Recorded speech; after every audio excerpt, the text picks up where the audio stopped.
G'day, mate. 40 here. So, Republicans in general, J.D. Vance in particular, is getting attacked as weird. What the heck is going on? And this hits home for me because much of my life, I also have been attacked as weird. I spent much of my life living in an abstract world. I just love reading books, essays. And so I don't spend perhaps the normal amount of time around other people because I enjoy so much time on my own, just reading books and doing my own thing. And that can lead to some social isolation, and that's very likely to make you less effective in life. And it's not a lot of fun to be called weird. J.D. Vance got into trouble for this remark made in 2021 to Tucker Carlson. We're effectively run in this country by a bunch of childless cat ladies who are miserable at their own lives and the choices they've made, so they want to make the rest of the country miserable too. It's just a basic fact. Look at Kamala Harris, Pete Buttigieg, AOC. The entire future of the Democrats is controlled by people without children. So J.D. Vance wouldn't have made that kind of remark if he didn't spend so much time online. So if he'd run that remark by his wife, she would have said, bad idea. Don't say that. Right? You only say that if you spend a lot of time online. Don't dissident right circles. All right, you develop certain habits of disparaging other people. All right, you get so used to your own particular in-group and their easy put-downs of out-groups that you get so many endorphins going off because of the great fun that one gets from mocking out-groups that it becomes part of your real-life personality. So whatever you do online is going to feed back into your real world. So be aware of the perils of the internet personality, particularly if you develop an internet personality that is considerably different from the personality that you display in the real world. So for many people, it's a wonderful release of freedom to develop this internet personality where online you're just kick ass and in the real world you're passive. So online you're a keyboard hero, but in the real world, you're a socially marginalized loser. And so whatever habits you pick up online, and I notice this all the time in dissident right spaces in particular, the more time people spend hanging out on dissident right spaces online, the less effective they become in the real world, the less happy they become, the more they tend to alienate their longtime friends and family, the less money they make. Right, it just seems consistently that taking the red pill makes people less effective. And you'd think taking the red pill would wake people up to reality. You'd think, oh, this is great. Now I'm clued into how the world really works. Now I'm going to see things for how they are. You'd think that'd make you more successful, not less successful in life. All right, let's have a look what's going on here on Jesse Waters' show. Does Kamala Harris getting in the race change the equation at all for either of them? If she gets in, we're done. So Done with what? America's done for. What this Kamala Harris thing is all about. You had no communication with the Secret Service at all on that Saturday. Not until after the shooting. And by then, It was too late. The Secret Service almost got Trump killed. Why? Part of why we're organizing this White Dudes for Harris call is to show folks that it's okay to support the vice president. Democrats targeting the white vote. Interesting. Plus, Trump's facing off against Kamala Harris. Who are you voting for? None of y'all. So maybe this white identity in Washington, D.C., the words President Kamala Harris used to... All right, where will it go? All right, you encourage white identity, white dudes for Kamala Harris. Where's that going to go? But back to the idea of being weird. So it's a particularly female critique that you are outside that which is socially acceptable. It's a conformist critique. It's a recognition that the left and the center left control the high ground in most of our institutions. All right. And it encourages people to conform And it may wake them up to the dangers of becoming a minority. Do you know what's weird? Being the one black guy in a class of 20 non-black people. Or what's weird being the white kid in a class of 19 non-white kids. Right? What's weird is when your neighborhood tips and suddenly as the rare white person who's still sticking out in your neighborhood, right, you become weird. So when people become more sensitive to becoming weird, they're going to become more sensitive to not being on the inside, not being on the in-group. And so in all likelihood, this is going to reawaken racial identity, not just for black people and Latino people and Chinese Americans, but also for white Americans, right? These two things go together. White dues for Harris, right? A big Zoom call that's going on, and this meme that Republicans are weird, right? So to the extent that people become more conformist, that's going to make them want to fit in with the dominant group and to fit in and find their own in-group and recognize how much it sucks to be part of a minority. And why would any group want to become a minority? To be an inside joke. Last year, party kingmakers tried peeling her off the ticket. The headlines were everywhere. Democrats shouldn't ditch Joe Biden. They should replace Kamala Harris. The case for Biden to drop Kamala Harris. For the country's sake, Vice President Harris should step aside. The Kamala coup was in full swing. Her whole staff had quit, and they were leaking she was a soul-destroying boss and a bully. Biden wasn't the problem. Kamala was.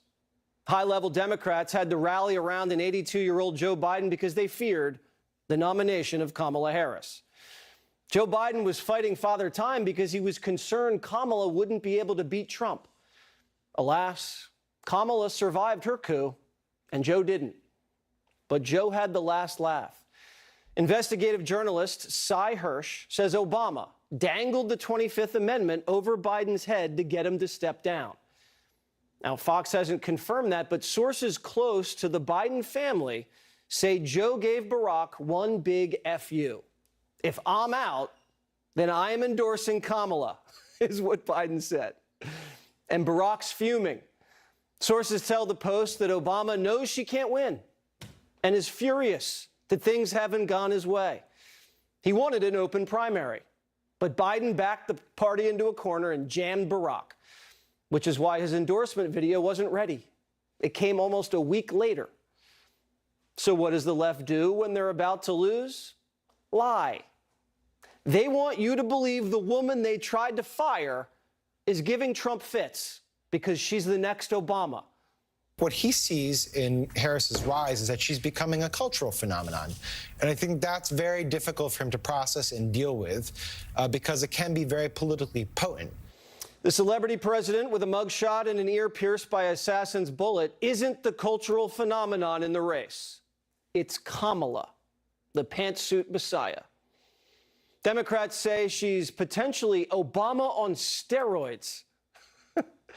And New York Magazine says, welcome to Camelot. There's an actual Kennedy in the race, and they're giving Kamala the Camelot cover story. They're using the same special effects on Kamala that they used to disguise Biden and are calling it momentum. But in brand new polls, Trump's beating her in Arizona, Pennsylvania, Michigan, Wisconsin, Nevada, Georgia. So is Kamala Harris making anyone change their votes? Black men said no. How many of you know a black man who has expressed to you that they're committed to voting for Donald Trump? Okay. For the brothers who have told you that or said that to you, has the emergence of Kamala Harris changed that for those brothers? No. Same new sales lady, same bad product. Voters aren't buying it. Let's hear from some white guys in Michigan. Does Kamala Harris getting in the race change the equation at all for either of you? Change it, it ruins it. If she gets in, we're done. So Done with what? America's done for. This isn't what CNN and MSNBC were expecting. But she's got to have the ladies on her side, right? Miranda Devine in the New York Post says this: she has achieved nothing on merit. Every plum job has been handed to her by a powerful man. She's a man's woman.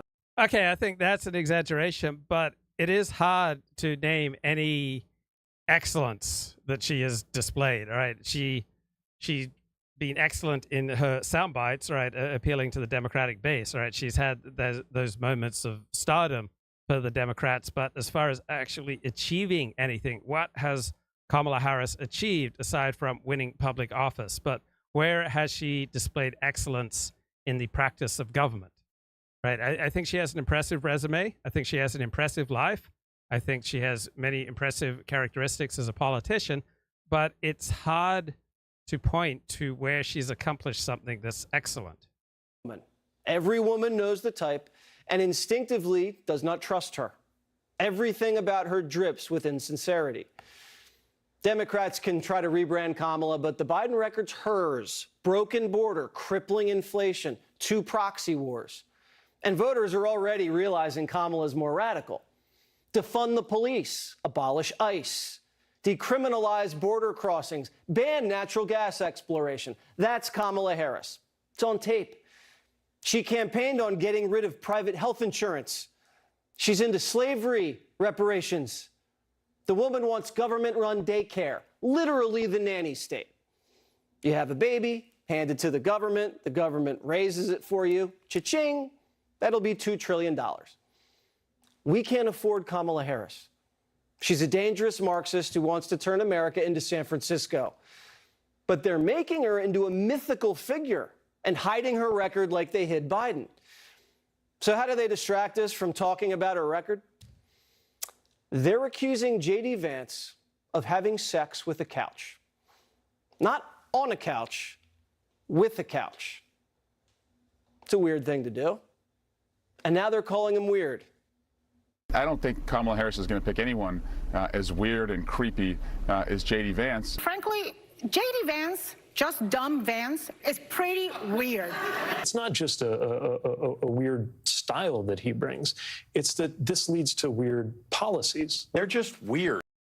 Right, so they're repeating it over and over again because they must have a lot of evidence from their consultants that this is an effective attack angle. So it's a uniform attack throughout the Democratic Party. It's a very feminine, feminist, conformist line of attack. It's kind of a weird line of attack, but they must have reasons for believing it's effective. Okay, Austin says, have you not done your research then on Kamala Harris? Yes, I'd be quite willing to match my research on Kamala Harris with 99% of political observers. I've read every major book about the 2020 presidential campaign as it pertains to Kamala Harris. I read much of the biography about Kamala Harris. I read the major news articles about Kamala Harris. So I think I'm fairly well informed, and no one's able to point out where she's done something, some stunning or excellent achievement in public office. Donald Trump and his weirdo running mate. More extreme, more weird, more erratic. The agenda, the way they talk to people, the way they address people, it is bizarre. And what's weird depends on your particular hero system. All right, if your hero system revolves around Orthodox Judaism, then you're going to find a lot more weirdness in the Democratic Party than among Republicans. If your hero system revolves around evangelical Christianity, you're going to find much more weirdness in the Democratic Party than among Republicans. On the other hand, if your hero system is secular humanism or socialism, then obviously you're going to find Republicans more weird. So it all depends upon the perspective of the observer. It's weird. It is weird. Well, it's just plain weird. I do think that this is a more powerful attack line than democracy is on the ballot, right? Almost nobody outside of a few ideologues truly believes that democracy is on the ballot this year and that we'll never have an opportunity to vote again if Donald Trump is elected. Right? Nobody believes that. That is not a slogan that resonates with people. And so it's for good reason that Democrats are moving away from democracies on the ballot, our democracies at threat, because nobody cares. Austin says, I don't do research for people who practice weaponized incompetence. Okay, Austin, I just asked you to name an accomplishment. I mean, I recognize that you feel very sensitive about that because she doesn't apparently have any substantial accomplishments. But hey, I made you a moderator so that you could speak freely, man. You can speak freely. You can list off her accomplishments. But I recognize you may run into some blocks. And so I recognize that that's very painful for you and it's humiliating for you. And so you might feel like an idiot right now because you came in here making cutting pronouncements, but you're unable to back up your words. So you're a big talker, but when asked to name one example, you can't do it. So why can't you name one single example, Austin? Right? The minutes have gone by since you came in here talking big, and yet you can't back up your big words with one single example. Come on, man. I mean, do you actually have any evidence on your side? Because there are blind spots in my psyche. I am biased. I am right-wing, right? I've read a lot about Kamala Harris. I think I've done my research. No one is making the case for Kamala Harris on the basis of her accomplishments, but you may be the one person, right? So you have well-paid Democratic political consultants out there making the case for Kamala Harris, but it's not on the basis of any excellence that she has achieved in government, right? You're not hearing about a long list of her political accomplishments, right? She was elected district attorney of San Francisco. She was served 2 terms, correct, as attorney general in California. She was elected a United States senator. When she was elected to the United States Senate, she didn't have any interest in governing, right? She overwhelmingly just had an interest in getting sound bites on TV. She didn't try to pass significant legislation. She wasn't interested in the intricacies of government. When she became vice president, she realized how little she knew about how Washington, D.C. worked. She didn't try to create allies. She didn't try to work together with people to actually make any difference in government. She didn't try to meet with Republican nominees, right, prior to them coming before her committee. All she was interested in was sound bites and turning up the heat. She's a lot like Donald Trump, right? Donald Trump, I would vote for him, right? I'm right-wing. I always vote Republican.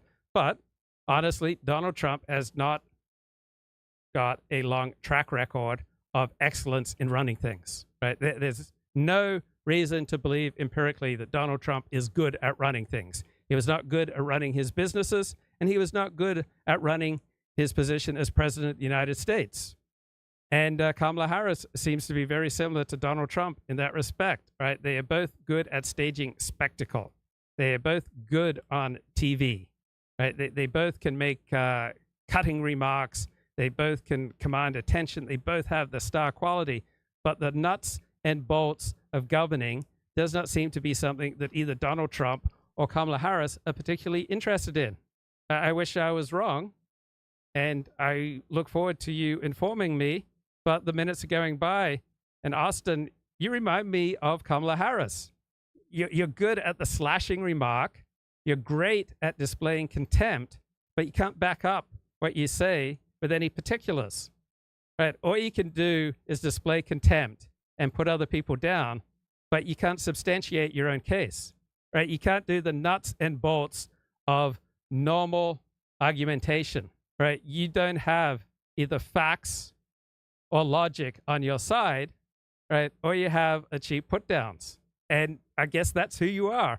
You're a person who loves to make the cheap put down because you lack substance. You're not willing to do the work. Apparently, the minutes are going by, and apparently you're not willing to do the work to substantiate a point. You're not willing to build. You're not willing to confine your put downs to the discipline of logic and facts. Right? I get that. It's just much more emotionally satisfying for you and for Kamala Harris to just come out with slashing remarks about how people are weird who don't agree with you, how people who don't share your particular hero system, they're not really human. They're just subhuman. And just waiting, right? Please name excellence in government achieved by Kamala Harris. Love to hear about it. There's a very good chance that she'll be the next president of the United States, and I would prefer that she be an excellent president rather than a total loser as a president. Right? My read of Kamala Harris is that she's highly insecure, that she lacks conscientiousness, and if she goes off script, she is highly likely to expose herself to freeze and to be revealed as somewhat of an empty shell. I mean, that's the box you put that in, right? Democrats made up a story about J.D. Vance having sex with a couch and called him weird 150 times this weekend, so they don't have to talk about the economy. The Biden-Harris White House has rabid dogs, cocaine, Parkinson's doctors, and Dylan. No one had sex with a couch, but they're pretty weird. Padam, madame, are you ready? Yes, I'm ready. No planet, no pride. That's right. Fine, say it again. Padam, padam. You know it. Indeed, I do. Padam. The only way Kamala Harris even has a chance of winning is if she differentiates herself from Biden. She can't run as Joe's sidekick. The country wants change, not 4 more years. And after Russia, COVID, and the Biden cover-up, America's seasoned vets by now. We don't buy the hoaxes and believe the hype anymore. Our eyes are wide. Look, I want to make it open season for anyone. Please list off in the chat Kamala Harris's concrete accomplishments in government. All right, where has she shown excellence aside from drawing attention to herself? Like Donald Trump, she loves the attention, and like Donald Trump, she doesn't seem to display a consistent ability to run things. She has even less ability than Donald Trump at being able to maintain a staff, right? People don't seem to last very long when they go to work for Kamala Harris. Not quite sure why that is. This is really shocking, especially when she's being propped up, and a lot of the Democrat media and the propaganda is just this wonderful, lovable woman, and she's trying, of course, to secure the women vote, and yet you see that her staff, that of course are both genders here, 92% don't like her. And so, what is the typical turnover rate for an office? I mean, some may push back and say, well, there was a really high turnover rate in the Trump administration as well. Well, we were told there was. We were told that nobody, quote unquote, wanted to work for Donald Trump at the White House. So we've crunched those numbers at openthebooks.com. In a similar time, in the exact same time period, using the exact same methodology, Trump had 72% turnover. So Kamala Harris's turnover is roughly 30% higher than Trump's. Joe Biden in the same period had 77% turnover.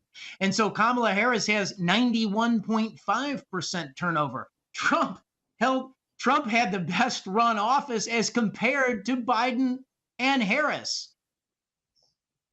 So isn't that always the way that the Democrats like to project what they themselves are guilty of? And so, and then some people now, of course, would say, well, even though they use that against President Trump, well, who cares? It's a high pressure environment, and, and personality doesn't really matter. It's about her policies. I mean, what does this, in your mind, in terms of messaging to voters who may care about this, why is this so important to understand when we connect this to who Kamala Harris actually is? Because to everybody in the private sector, like you and I, and everybody that works here at openthebooks.com and across the country for a private sector employer, you know that if you have 92% turnover in a 3-year period on your office staff, you're out of business. So, Jenna, I actually had our in-house CPA crunch our numbers from January of 2021 through March of 2024. And this is the exact same time period that we crunched the numbers on the office of vice president. And here's our numbers. We turned over only 12% of our payroll. We had 88% employee retention. Now, I run the business here at openthebooks.com. I run our auditing and oversight function. And on my team, we had 100% employee retention. So these numbers, they don't make any sense to the private sector. Yeah, you're absolutely right about that. And retention and office working environment, all of these things are a really big deal in the private sector. But, it seems like the public sector, it just doesn't even matter, and they can get away with whatever they want. Well, Kamala Harris does not seem to be a very good manager. She can't retain staff, and people find her incredibly abusive. So let's have a look at white dudes for Kamala, right? Richard Hanania. Richard Spencer, what is that? Anatoly Karlin. So James Zarecki says it's interesting. Pretty much every right-wing "what about" tweet these days is about trans people. Yeah, if you got a particular hero system, all right, trans identity is particularly jarring. Just as if you have, I presume, a communist hero system, capitalist identity is particularly jarring, right? If you got a right-wing hero system, then left-wing identity is jarring. If you've got an Orthodox Jewish identity, then a Reform Jewish perspective is jarring. So Matt Walsh says, many people have noticed how the Democrats are trying to cast Republicans as weird, even though the Democrats are the party of cross-dressing fetishists, mentally ill transgenders, naked degenerates exposing themselves to kids, hideous cartoonish drag queens who look like Tim Burton characters. That's the whole point. They want to flip society on its head and make freakish sickos normal and normal people into freakish sickos. Well, what's normal and what's weird simply depends upon your hero system. So for many people, being transgender and being a drag queen is much more normal than being a Republican or a conservative. So this is how white women for Harris want to govern you. Macaroni cheese, everybody freeze. Uncle Don, no one wants to take your gas stove. No, friend, they just want you to know about your gas stove. Do you see how it says natural gas? Yeah, they just want to put a little warning sticker on your stove so that you know that it actually means methane gas. Yeah, the one making the world warmer. Yes, that is really happening. Can you catch a bubble, please? California has used stickers to warn people about chemicals for a long, long time, and the stickers are nothing to be afraid of. I promise. They just want people to know about the health impacts of burning gas so that we can be safer. Yeah, because people like me, I have asthma. I need to be careful around burning things. I know, I didn't know either. And that's why they're saying that there should be more information so people can learn about that. Nobody is coming to take your stove. Take a deep breath, please. Smell a flower. Blow the soup. Yeah, I don't think that's an unreasonable thing to ask for either. Do you want to sign this paper with me? Okay, let's do it. Learning new things is great. I'm glad you're not scared anymore. Back to cooking, sure. Let's just turn on the range hood and crack a window, though. Boy, I really resonate with that lady.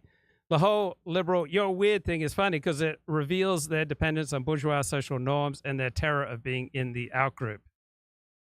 Most white women are Democrats, and not surprisingly, they're on drugs at a very high rate. There is a left-wing mental health crisis, right? People on the left are much more likely to be unhappy and to be on psychotropic meds.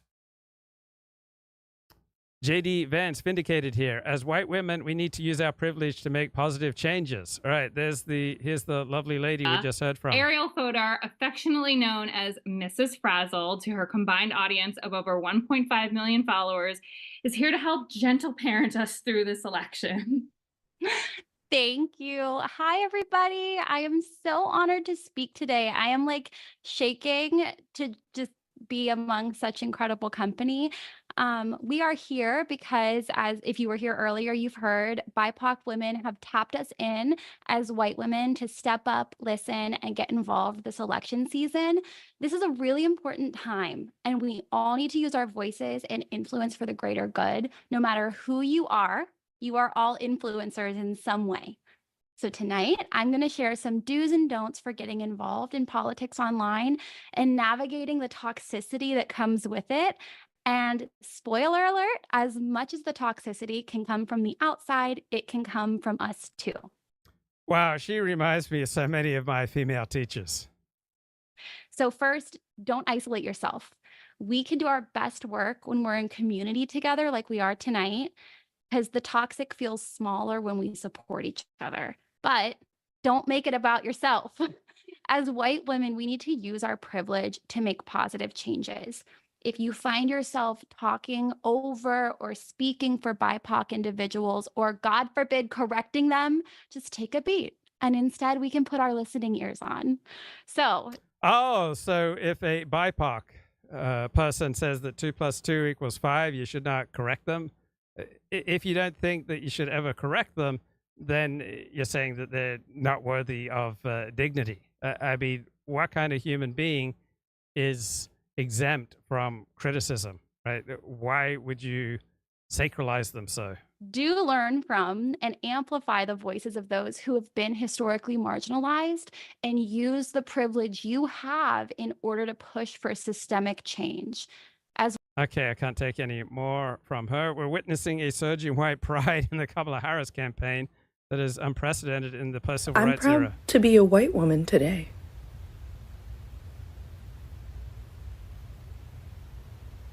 Are words that I did not have on my 2024 bingo card. Good job, ladies. Kamala Harris, Madam President. Wow, she's growing white identity. I love that the emerging defense of Kamala Harris is everything she said in 2020 was a lie. So she ran as a progressive in 2020, and she's now backtracking on everything that she stood for in 2020. Helen Andrews, calling people weird is such a feminine behavior. Textbook sex difference, men engage in open conflict, women police conformity. It's honestly disorienting to hear male politicians use the line. Yeah, it's not a very masculine critique. Wide open. And if you're going to accuse someone of having sex with a couch, you better have video. Valuetainment founder Patrick Bet-David joins me now. All right, my mom, big lib, Pat, she calls me, she says, Jesse, you're underestimating her. She's a threat. She's going to beat Trump. Don't do it. Don't fall for it. Am I wrong? Officers' radar an hour and a half before the shots were fired. One text reads like this. Kid leaning around building we're in, AGR, I believe it is. I did see him with a rangefinder looking towards stage. FYI, if you want to notify Secret Service sniper to look out, I lost sight of him. That was sent in over an hour and a half before Trump was shot. How did Secret Service respond? They didn't. Local law enforcement said Biden's Secret Service never said a word to him that day. He was looking up and down the building and just wandering around, and it just seemed out of place. We were supposed to get a face-to-face briefing with the Secret Service snipers whenever they arrived, and that never happened. So I think that that was probably a pivotal point where I started thinking things were wrong, because that never happened, and we had no communication with the Secret Service. You had no communication with the Secret Service at all on that Saturday? Not until after the shooting. And by then? It was too late. Not at all. The locals alerted Biden's Secret Service to a threat and got radio silence. Investigators are still working to determine whether anyone relayed the information about the suspicious person to Trump's security detail or to other Secret Service operational teams. The locals are saying they told the Secret Service, and the Secret Service is saying, we don't know if they told us. It's been over 2 weeks, and the Secret Service doesn't know if anybody told them there was a threat at the rally. This doesn't add up. And they usually archive radio communications, but at this rally, they didn't. Why don't we know the name of Biden's Secret Service site commander for Butler, right? That man or woman created the perimeter. They didn't show up to brief the locals. They didn't tell Trump's detail there was a threat. They didn't put counter snipers on the roof. They missed a drone flying overhead. They were in the command center, watch post, while the shooting went down. Why don't we know the name of Biden's Secret Service site commander? Former Secret Service agent Tim Miller joins me now. Why? Okay, I was reading the New York Times, Bret Stephens in conversation with Gail Collins, and Bret Stephens says, watching the Republican convention, just the extended worship of a man rather than a set of principles was just 4 days of nausea. I'll never be reconciled to it. Being politically homeless just sucks. I don't think the Republican convention was extended worship of a man. It's extended worship of a particular outlook on life where you put America first, right? Putting your own country first should be a principle. Putting the preservation of your own people first should be a principle. Venerating strength in defense of your own people, right? To me, that's a principle. And it might even be more important than a certain tax rate on capital gains or on marginal tax rates for people earning over $500,000 a year, right? Putting America first, to me, is a principle. Putting yourself first is a principle. So a major reason that I have been accused of being weird over the course of my life is that I I spent a great deal of time thinking about myself, and if I just extended myself, say, by 2%, right, spent 2% less of my time thinking about myself and 2% more thinking about other people and what they wanted and what they valued, right, I probably would have reduced my general weirdness factor by 50%, right? If people are consistently thinking that you're weird, right, it's because you're overwhelmingly concerned with yourself and you're not taking into consideration other people.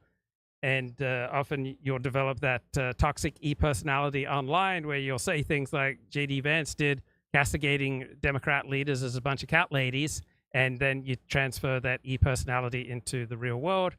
All right, let's talk to Dooovid. Dooovid, I haven't spoken to you for a while, so give me one thing that you've been thinking about. I started my research on conspiracy theories and just started with the history of conspiracy theories. I found that pretty interesting. Okay, tell me more. So it turns out that conspiracy theory first appears in like the 1870s. The term might go back a little earlier, I guess, like in Britain, mostly with like, I guess, assassinations or murder mysteries. Kind of like with the Trump assassination and cases where someone was killed by a lone crazy person, and the conspiracy is other people are involved. So in that sense, that concept's been around for a long time. The term conspiracy theory put together first appears in the 1870s, and it's interesting because it's the rise of two different fields together that form conspiracy theory. That's um, so-called objective journalism and forensic science, where in the 1870s you first start having, I guess, the photograph, maybe like fingerprinting or different technologies related to criminal investigations. So your conspiracy theory is largely related to unsolved mysteries. And what's your what's your conspiracy theory? What's your theory of the case in terms of some sort of unsolved crime? And I guess its first mainstream usage, I had to look it up. I didn't even know. I guess 1881, Chester Garfield, the U.S. president, was assassinated by a lone deranged person. Are you familiar with that history? A little bit. I didn't even. I was like, the president was assassinated. I had to look it up, but it looks like it was just one deranged person with no connection to anybody else. But obviously, the president was killed, and there were a lot of presumptions that other people may have been involved, and that was the first widespread usage of the term conspiracy theory, implying that the lone gunman killer was likely a patsy or connected with other people. And it's done through the journalism in the beginning of reporting, because journalists you're just trying to report the facts. So they have the evidence, they have interviews or statements from other people, and in a case where it's a mystery where they don't know what to tell the audience, they say, well, it's just a theory. And a conspiracy theory is a theory that involves a conspiracy, and it's largely neutral. And then in the 1940s, Karl Popper in the Open Society takes a negative slant on conspiracy theory connected towards his understanding of what caused World War II, and he uses the term conspiracy theory connected to um, paranoia and negative personality types. And then later, I think Douglas Hofstadter, I think the author of Grover Escher I Bach. think Richard Hofstadter, isn't it Richard? This would be in the 1960s. Yeah. I think it's Richard Hofstadter, American historian. Yeah, so he makes the most popular use of conspiracy theory, implying Theodore Adorno from the Frankfurt Circle, also in the Authoritarian Personality, mentions conspiracy theory as a field of paranormal psychology, of your paranoia, authoritarian personality. And so Douglas Hofstadter writes articles. It's Richard Hofstadter. Yes, sorry, thanks for the correction. Writes articles, about the authoritarian, about conspiracy theorists as a form of a danger to society. And then there's also like this memo after the JFK assassination, where the term conspiracy theory gets used by the CIA connected to you're trying to discredit people who are blaming the government, because in that case, the JFK, most of the conspiracies where if it wasn't the Harvey Oswald alone, it was corruption from within inside the government. So that was just a little interesting history of the term and how it got connected to a negative view of a danger to society and something that uniquely connects to people of paranoia or authoritarian personalities. Is since the 1990s, there's been some research into the psychology, uh, studies, international understanding of conspiracy theory, connection to other traits, interdisciplinary between like linguistics, psychology, sociology, uh, politics, and really just in the last few years, there's been a huge uptick in studies of conspiracy, and it's kind of been very difficult to make connections between is there conspiracy theory type personality, one for the personality that creates conspiracy theories, and the one that believes conspiracy theories. It's been very difficult to make any connection because it appears that almost everybody has a tendency to believe some conspiracy theories, and there's different types of conspiracy theories that appeal to different types of people, with the only some evidence leaning towards like the big five traits that disagreeableness, people that are higher in disagreeableness have a larger tendency to believe in conspiracy, and possible other explanations about distrust, higher levels of distrust in society, that more people believe in conspiracy theories now because of higher levels of distrust. Okay, So, let me jump in. So, did you change your mind about anything in the course of this research? Were you changed somehow by this? Um, no, because I was kind of neutral towards it, and so just the terminology. I don't know if I had a set mindset. We talked before, and I said I was prone towards conspiracy, but I thought the misusage. So just understanding the history of how it became a pejorative, and then my leaning to take away the pejorative connotation from it. So I think it actually increased that view. It may be a little bit of a mindset of just understanding how the mind works. And I also started doing heavy research just into different sociology theories of different like knowledge ecosystem, the society of knowledge, social norming, social construction, and just general sociology, where you basically all politics, all culture is social construction. How does an individual idea that exists separately in different minds come to become a social norm? And maybe comparing that to your uh, your lexicon of a hero system, where a hero system is something like a social norm, and where you have competing subcultures that have different social norms, or even people that have socially constructed the way that they understand the world in different ecosystems, echo chambers that are completely different. Just like the women you were just watching, where they've probably socially constructed a world and socially normed a world, and there's enough people where that's normative to the ecosystem that we exist in might be the complete opposite, that we've socially constructed and normed a completely different ecosystem. Okay, so the Democrats have changed their line of attack on Republicans from Donald Trump is a threat to democracy. Now, over the past week, they have honed in on the argument that Republicans are weird, that Donald Trump is weird, and that J.D. Vance is weird. And you and I, we both have considerable experience with being called weird. So, how often has that occurred to you, and how have you dealt with it? Well, unfortunately, I'm so not part of anything anymore that, like, I don't even have the privilege of being weird.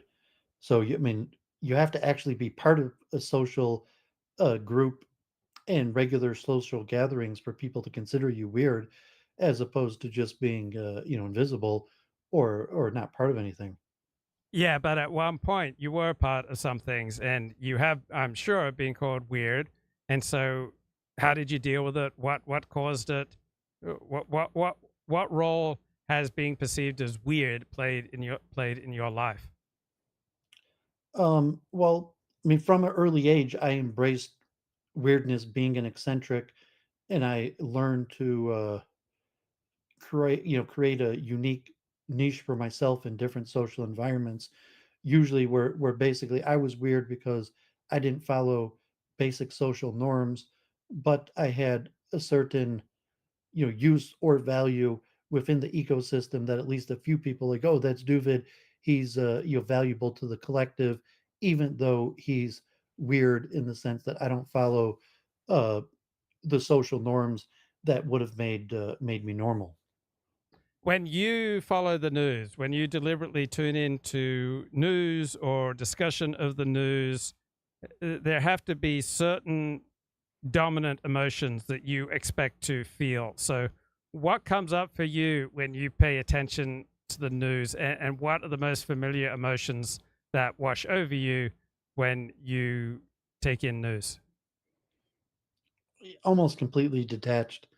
Um, and I think because I've developed my own worldview that it's kind of apolitical and you may be theological under different various understandings of human nature, where I could largely detach myself from any of the events. Sometimes like the Israeli stuff will, I mean, like I could understand the emotion they're trying to trigger, but I'm almost always detached from it.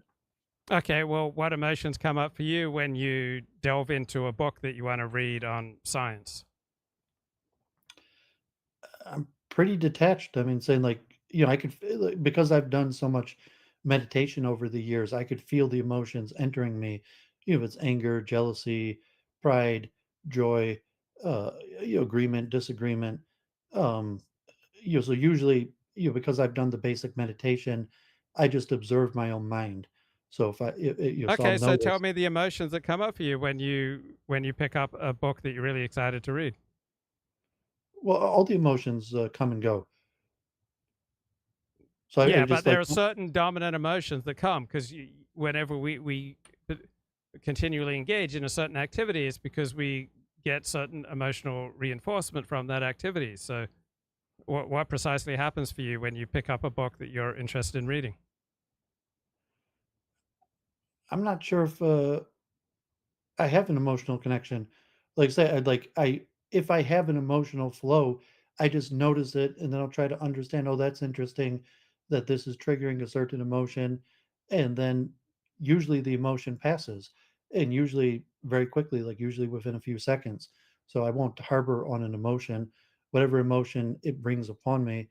Usually it'll be fleeting and then I'll just go to a normal state. Sometimes I'll get into like a flow state, although I'm not sure that that's emotion, a sense of just fulfillment in terms that I feel like I'm giving it my all or fully exerted, present in the moment, trying to solve something. But I'm not sure I'd Well, call that. you've lost any insecurity, or you've lost all ego concerns about yourself. Then in that flow state, you've completely absorbed yourself in a bigger project. Yeah, and I'd say generally throughout life, and really since I went to Israel in my early 20s, I've been almost completely detached from. Once I learned the meditative technique, for over 20 years now, I'm almost always completely detached from emotion. Very rarely will I have an emotional state that lasts more than a few minutes. I mean, occasionally, like if something very doesn't go my way, um, I might have a buzzing emotional state that comes off and on over a few day period. But that's pretty rare. Usually, my emotional states are very fleeting. So when you share with people that you have a YouTube show, uh, how do people react? I don't share with people, and like if I do, I usually say it's kind of like technical or educational. I used to occasionally uh, recommend videos, and really the only video I usually recommend to people is my video on speed reading. And so because occasionally if a person's kind of like, oh, you're smart, you have a lot of good information, and I'll be like, oh, I have a YouTube channel, and the first one I usually recommend is my video on speed reading. But I haven't really found a way to incorporate my YouTube personality into my life, and I'm not really sure that it makes sense that someone would like start following my YouTube, watching my videos, besides for if we had some sort of intellectual, we're kind of like teacher student, where someone's kind of like, oh, you know a lot of stuff, like maybe you could teach me something, and then I might recommend like, oh, check out the tour of my library where I review a whole bunch of books, or mostly my speed reading course. So like, unfortunately, I haven't been able to incorporate my YouTube channel into my personal interactions. I don't know if you. I'm selective, but a little bit. I don't bring it up continuously, but I bring it up selectively. The Democrats were making an attack on Republicans over the past few months that Donald Trump is a threat to democracy. It's not something that I think resonates with people in real life. I don't think people are voting on the idea that this will be the last election if they don't vote for the Democrats. To me, it's a classic example of people living in an abstract world, right? When you're smart, you love living in an abstract world where you can just toss ideas around in your abstract world. But the downside of living so much of your life in an abstract world is that you can get disconnected from reality. And so this notion that democracy itself is on the ballot this year, I think, is one of those abstract ideas that tantalize certain intellectuals, but has absolutely no resonance in the real world. So I'm sure you've lived much of your life in an abstract world, and then often found that the things that tantalize you and the concepts that you have been indulging in an abstract world don't necessarily translate to reality very well. Any thoughts on what I was just sharing? Yeah, I mean, definitely. I mentioned, I read Alice Miller's The Drama of the Gifted Child in high school. Like, I went to a special school for, so to say, gifted students. I was relatively aware that I'm different from a young age, and learned to accept abnormalcy and having good and bad parts to it, and then how to interact. Kind of like, well, should I tell people I'm different or not? Like, sometimes does it pay to blend in? And then kind of having like within a Judaism, a dual morality system, but just internally, like not just. I mean, sometimes I used to more connect my differenceness to my Jewishness, but now I've more just connected my being eccentric, and so just like, well, how much should I tell people I'm eccentric? Should I try to blend in? And just saying, well, this is what, so to say, normal people do, and this is why I'm eccentric, because I don't do these things. And so one of the things is like, well, I don't believe in voting. I don't really follow politics, although I do constantly study psychology, and now I've been studying more sociology and identity theory. And like, I understand that the group identity, the affiliation, is extremely important to people, and that's by appearing abnormal. So if I say something like, well, I don't believe in voting, that a lot of people, they'll be like, oh, like avoid, like issues, this guy's got, so got to it's like careful, like kind of like, well, I'm a conspiracy theorist, so like putting it like that. So being a little coy about that, and understanding how to discuss politics, and then understanding identity, why I feel that. I mean, it's probably like an ego thing, because like, I think I'm smarter than people and understand things that other people don't. And I think, well, why you care about politics is because you don't actually have a deeper understanding, but it is an important part of your identity, and trying to just navigate social situations carefully like that. Okay, so Kamala Harris has been launching these identity-based big Zoom calls. So one was black women for Kamala Harris, and then the next day it's black men for Kamala Harris, and then white women for Kamala Harris. And now tonight, I believe it is white dudes for Kamala Harris. Do you, as a strongly identifying Jew, do you have any concerns about what might happen if white men, say in particular, developed a stronger in-group identity around their whiteness?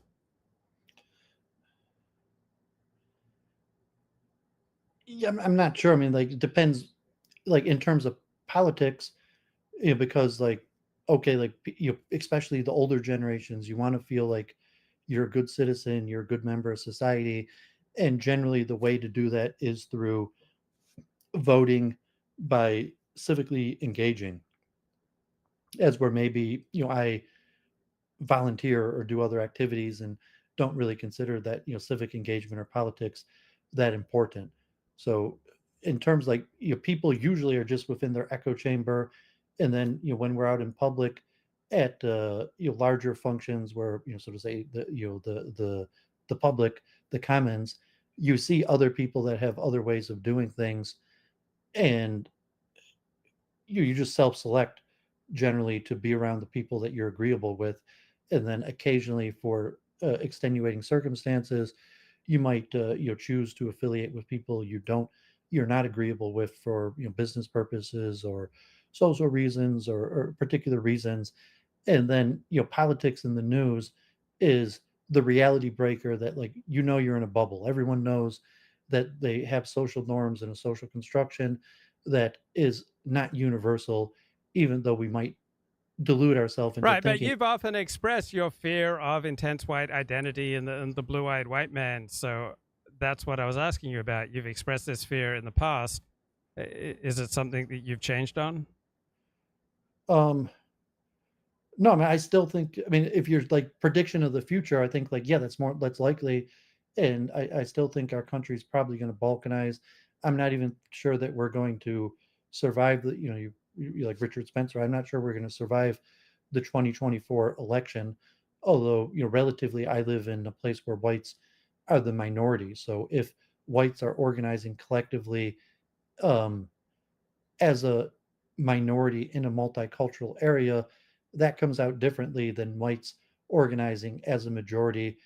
And because the area I live in is, they're so, relatively, I mean, whites are, have almost no chance of taking power, and it doesn't really concern me that much. And then thinking about it on a broader period, I think, like, yeah, our country is probably going to fall apart.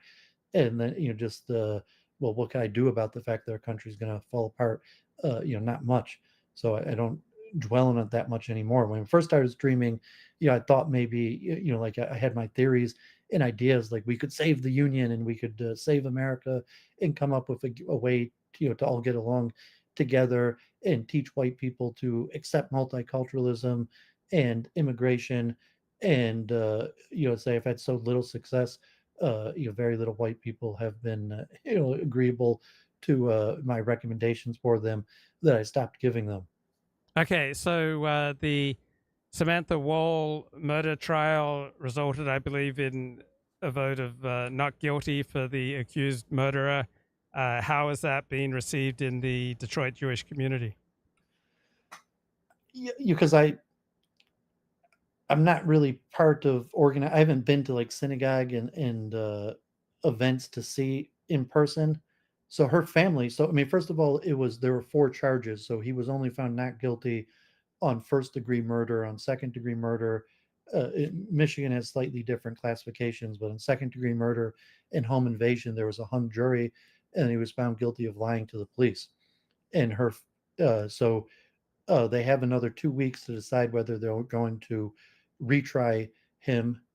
And her family made an official statement that they feel that he is unquestionably the person who killed her, and they want him to be retried and justice to be served.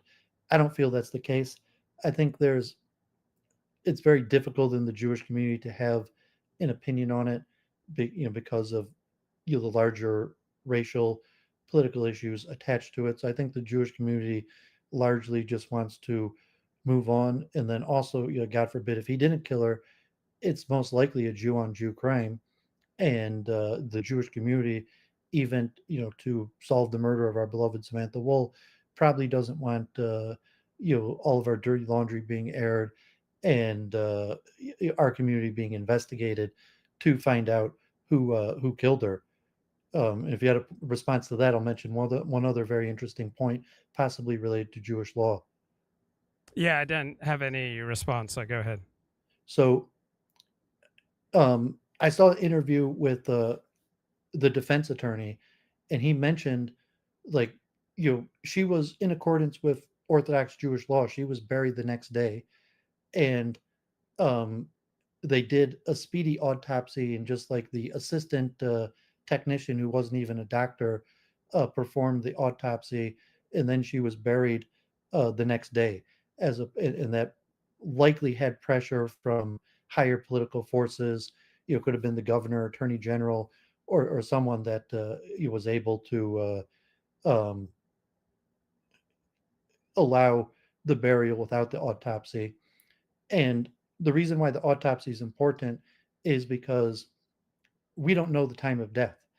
And there's two theories of the case.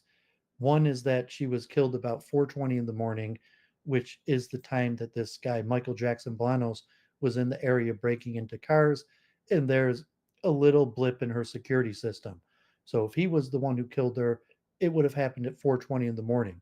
But then also, a neighbor heard a scream, and like her phone signal. If she was killed, most likely by someone she knew, who she voluntarily let into her apartment, she was probably killed at 1:20 in the morning. And because they didn't do a proper autopsy, we don't know the time of death.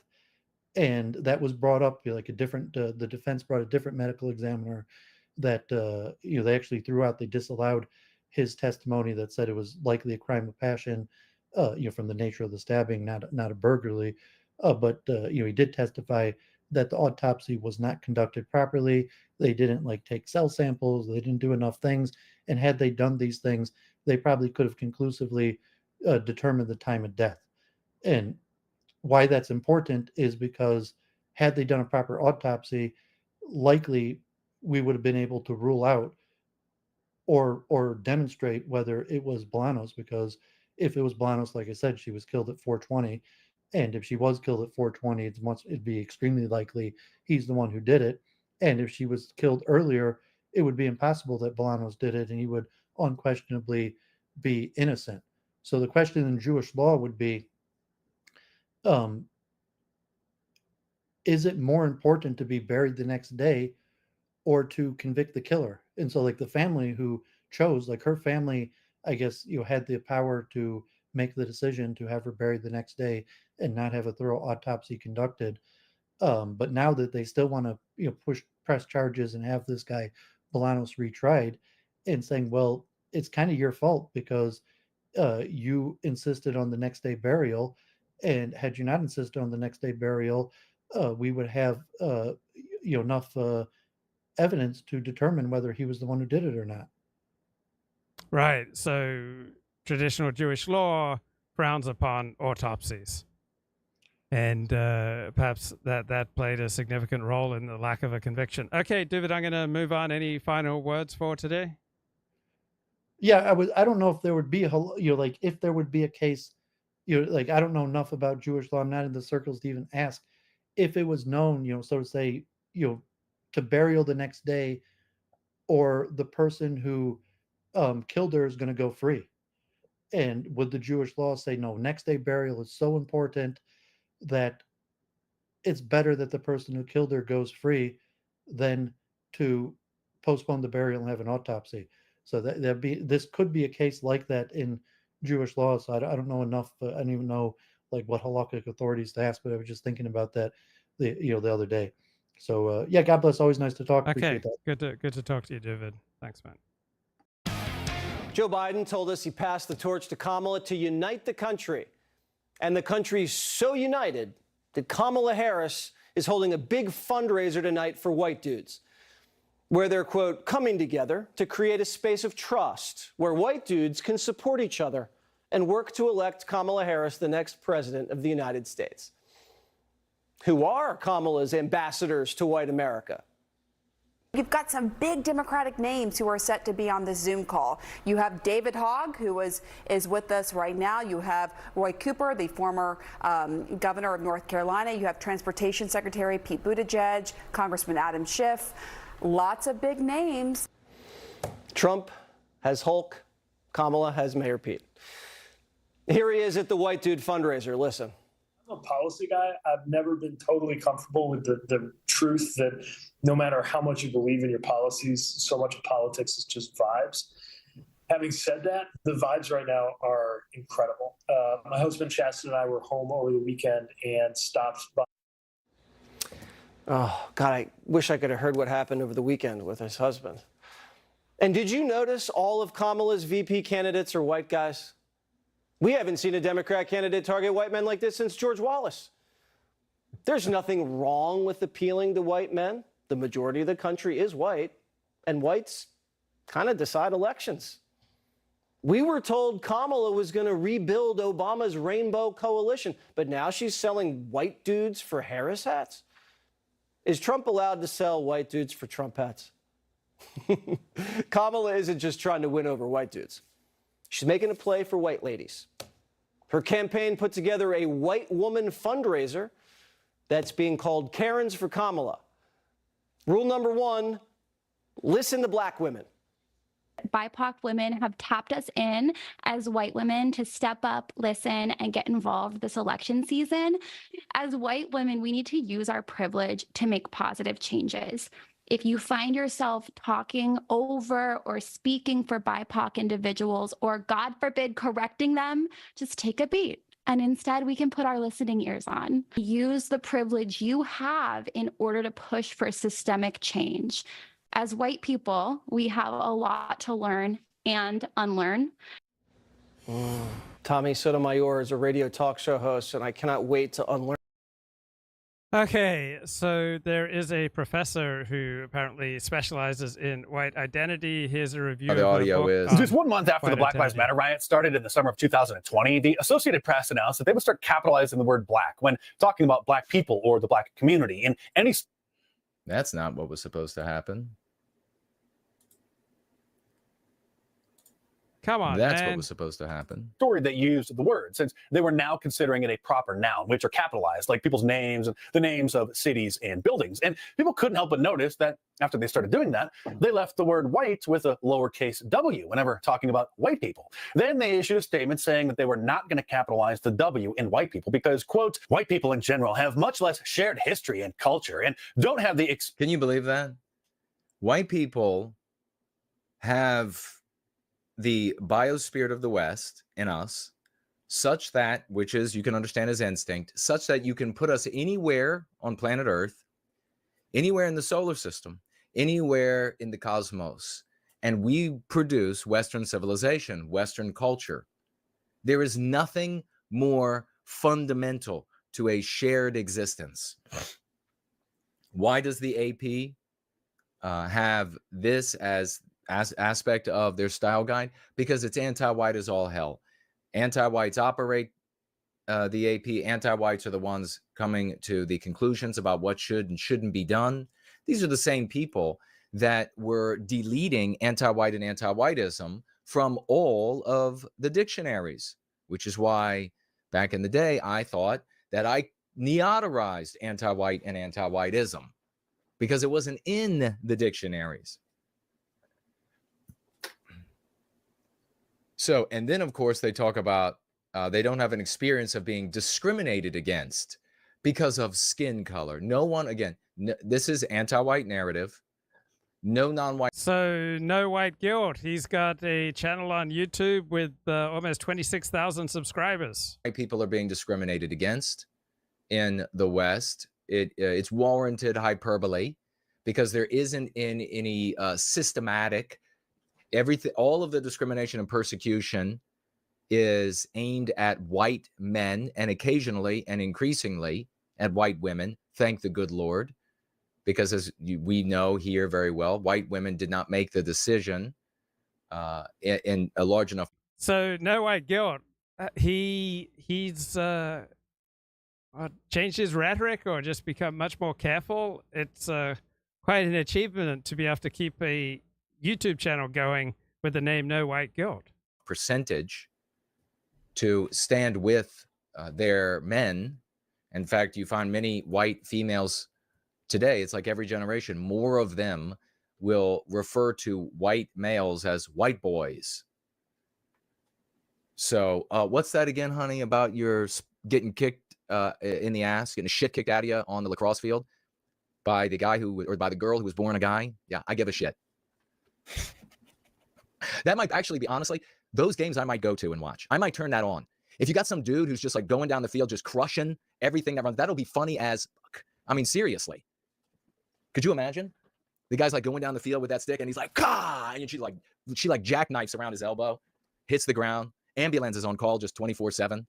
Come on, field hockey would finally be, field hockey used to be interesting because the girls, a lot of them had dynamite legs. They're running around all the time. They got muscles in their legs and it's firm. And very often, you got to be quick. So their legs are a little bit longer, a little bit more lithe than the average stumpy-legged. And so they're, zooming up and down the field and you're like, yeah, but I mean, it's not for the game, right? You don't really care about what's happening out there. But I tell you what, I would have a new love for field hockey. Okay, let's hear from this particular professor. Use public opinion surveys, and in some ways it's very straightforward. I've got a long measure, but oftentimes I just ask people directly, how important is being white to your identity? And what I find is that about 30 to 40% of white Americans say that their racial identity is very, if not extremely important to them. And is that those numbers? Oh boy. So the more you've got going on in your life, the less need you have to have a strong racial identity. So some racial identity makes sense, whatever race you are.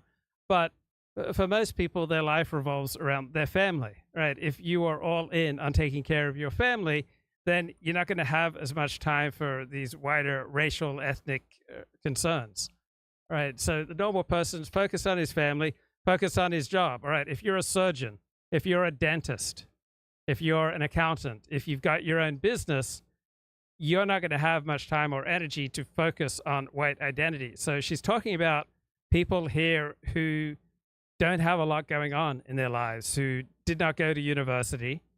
And then when you're not building anything, when your life's not firing on all cylinders, then you want an identity that brings you pride without you needing to accomplish anything. So normally people get a sense of pride, and normally people get a sense of accomplishment out of accomplishing something, such as getting married, having children, being an upstanding member of your community, volunteering for your church or synagogue, moving ahead in your profession, innovating in your field, becoming a leader in your field, right? These are the normal sources of pride and satisfaction. But if you don't have any of that going on, then taking pride in some inherent part of yourself, such as your race, is going to become much more appealing. Do you have a longitudinal understanding of how that plays out? To some extent. So it turns out that because social scientists thought that white identity didn't really matter very much, or they thought that it was invisible, we weren't asking questions on surveys about white identity until very recently. And so I go back as far as 2010 under the Obama administration, and I know really the actually levels of white identity, at least from 2010 till about 2016, haven't really changed very much. So my story is not about a rise in the level. So white identity crashed after the election of Donald Trump. So a rise in white identity led to the election of Donald Trump. But then the reaction to Donald Trump increasingly stigmatized expression of white identity. Also, the choices and behaviors of Donald Trump made people perhaps more embarrassed to build their white identity. So building white identity helped to elect Donald Trump. And then after he wins the election, then white identity significantly diminishes. Of white identity, it's about the activation of it and the extent to which it matters. Right. So the more America revolves around racial identity for Black people, for Latinos, for Asians, then many white people are going to want to get in on it. On the other hand, if racial identity is not huge for black people, for Latinos, and for Asians, then white people are going to feel less need to activate their white identity, right? Our various identities get activated, right? You may not think much about being heterosexual until you're confronted with, ongoing waves of gay propaganda. And then in reaction to that, you'll likely build your heterosexuality in the sense that it will become repulsive to you to be assaulted by these waves of pro-gay propaganda. Politics. So how do you, and I guess your respondents, define white? Can't white mean different things depending on where you live in the country? Oh, as opposed to black, as opposed to Asian? Of course, you can. This is the typical liberal intellectual put down of identities that they despise, to point out how socially constructed they are and how they fall apart under analysis. What your social circumstances are, what your economic circumstances are. How do you define that? I mean, it's a pretty broad term, it seems to me. Well, why is it any broader than black identity or Asian identity or Latino identity? Right? Anyone who embraces those identities, they wouldn't get put under this kind of interrogation. On the other hand, I suspect that for African Americans who are neurosurgeons, African Americans who earn over $1 million a year, African Americans who are creating innovations in science and technology, I suspect that black identity is not at the top of their concern, right? They are building such a reputation for themselves in their accomplishment that they have less need to hold themselves together with a racial identity. So everyone who is in my data and all the people I'm interested in on a survey indicate that they're non-Hispanic whites. And I think for a long time over the course of American history, we thought about white ethnic groups. We thought about Irish Americans and Italian Americans. But it turns out that really... So if you can take a great deal of pride in your country, then you'll much more naturally be a patriot and a nationalist, right? It's normal, natural, and usually healthy to take a great deal of pride in your countries. Say you're English or Australian or Canadian. But if you're unable to take a great deal of pride in your country, and so this is the case for, say, Russians in the 19th century and Germans in the 19th century, right? Their countries hadn't had a proud history of accomplishment, and so then they went for blood and soil nationalism because that doesn't require any accomplishment. You don't have to outcompete anyone if you're a blood and soil nationalist, right? Your sense of pride is based on characteristics that are immutable and not dependent upon excellence. So most people who are excellent, I don't think, ground their self-esteem in just being male or female or black or white. Today, people have a pretty consistent understanding of what it means to be white. Those ethnic identities have largely faded in the public mind. And today, a lot of white people, at least the white people I'm interested in studying, really see a lot of commonality with fellow white people. And part of it is because it's in contrast with who they aren't. They aren't people of color. They're not black people. They're not Latinos. They're not... Right. So when America was 90% white, there was less need to develop or even experience or feel or feed a white identity.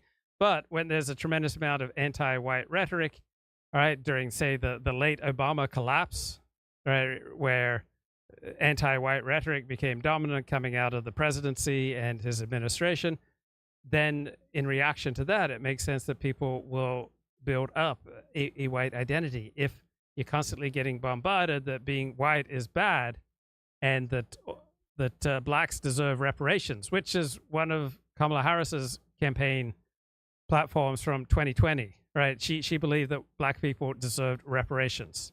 So in the face of anti-white propaganda, it would make sense that many white people would negatively react to that. Not Asian Americans. And so there is really the sort of consistent and commonality. Is that commonality nationwide, or did you find regional differences? I mean, for example, we're taping at our flagship studio, Rhode Island PBS, in Rhode Island. Would that not be different than just picking a state, Washington State or Alabama, realizing that those states also have, a rather mixed composition of racial groups too? But you see my question. Let me get to the point. Yeah. Are there regional differences?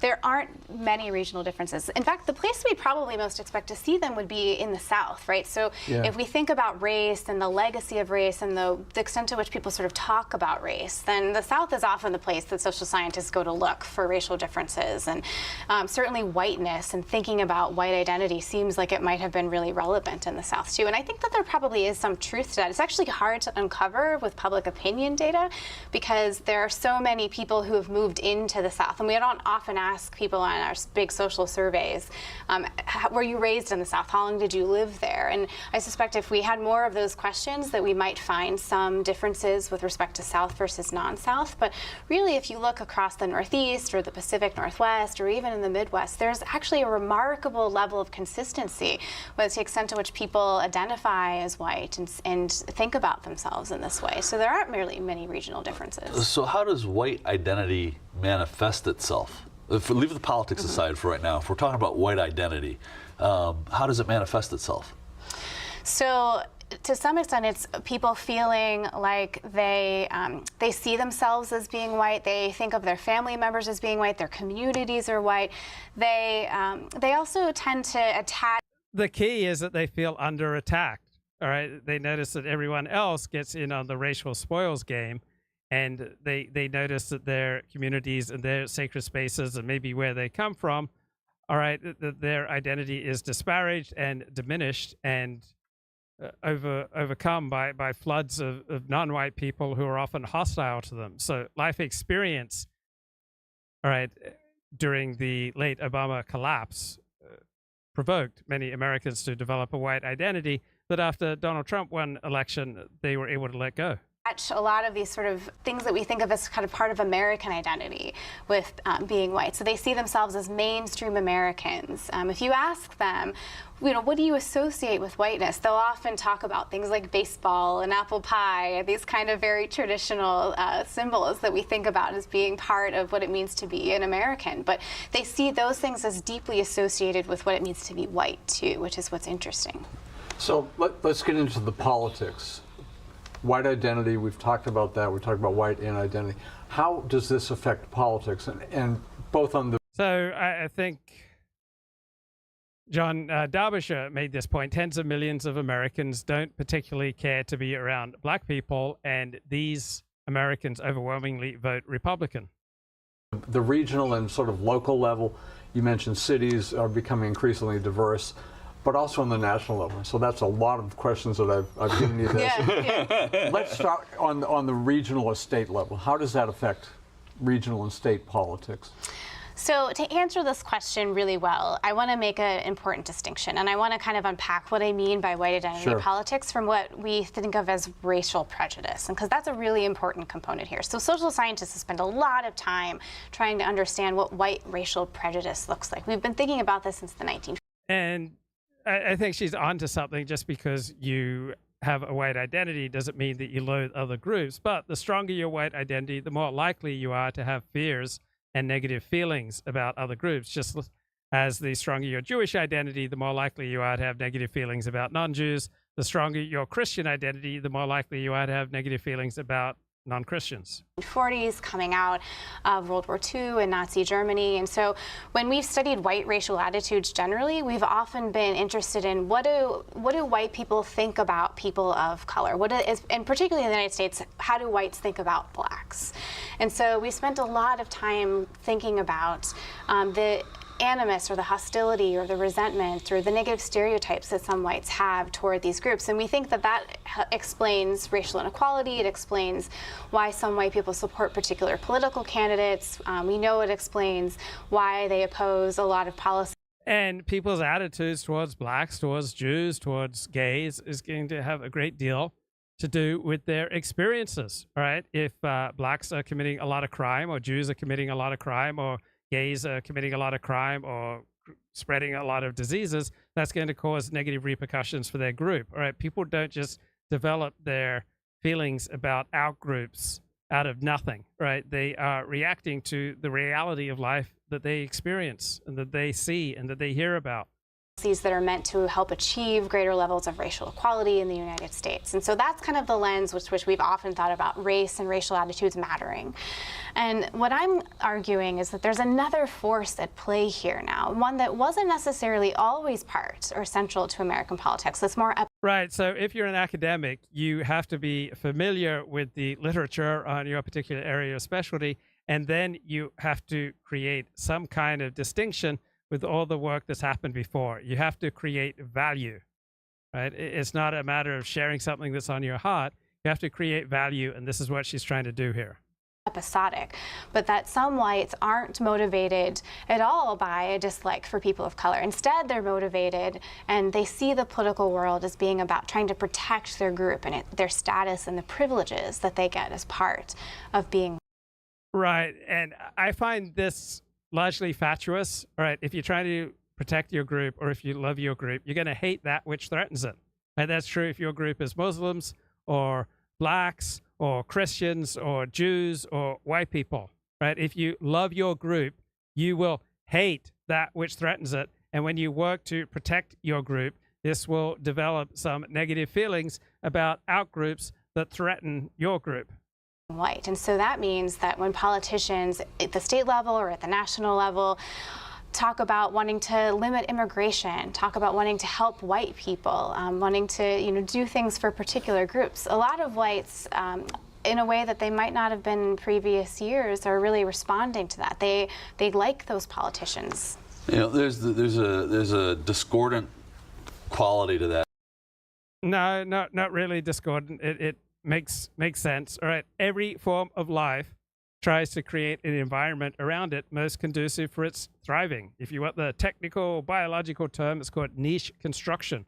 Otters do it, birds do it, eucalypti do it, people do it, blacks do it, gays do it, white people do it, Christians, Jews do it. All right, every group wants to create an environment most conducive for its own thriving. In the sense that typically when we talk about identity politics, we've been talking about marginalized groups who have used identity politics to. Right, because in the dominant hero system, it is great for marginalized groups, so-called marginalized groups. It's great for every group but white people to have a strong racial identity.